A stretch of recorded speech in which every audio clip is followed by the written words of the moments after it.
Assalamualaikum warahmatullahi wabarakatuh. Kami pengurus Masjid Jami' Nurul Islam Kampung Baru, Kota Selapan, Desa Selatan mengucapkan ribuan terima kasih kepada sanak-sanak yang di kampung, nenek mama, pemuda-pemuda, dan kemudian para perantau kami di perantauan yang telah menyumbang ke masjid kita ini. Mudah-mudahan rezeki murah dan badan sehat. Dan kondisi masjid kita sekarang ini, gobah yang besarnya sudah selesai dibuat dengan anggaran 380 juta rupiah.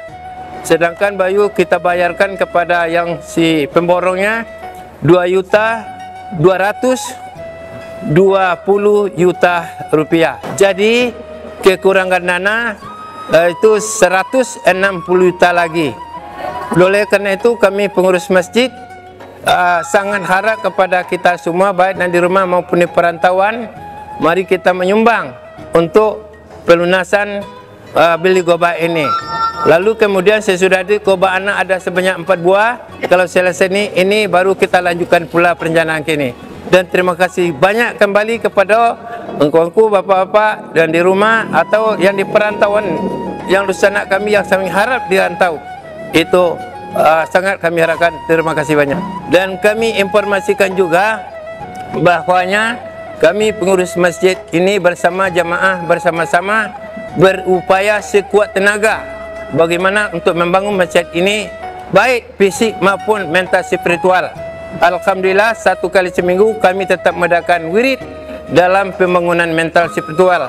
Dan direncanakan ke depan kami akan di tingkat 2 akan membangun atau membuat itu pesantren dengan mempunyai kurikulum demi untuk kemajuan daerah kita, anak-anak kita dalam rangka mencapai keselamatan atau nilai takwa kepada Allah Subhanahu wa taala.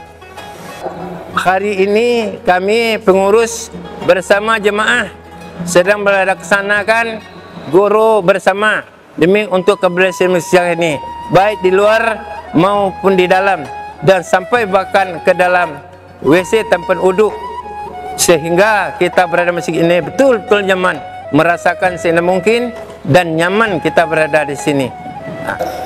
Jadi bagi masyarakat yang ada di kampung ataupun di perantauan, mari kita giatkan dalam pembangunan ini dalam infak, wakaf dan sedekahnya melalui rekening Masjid Jami' Nurul Islam Kampung Baru. Semangat!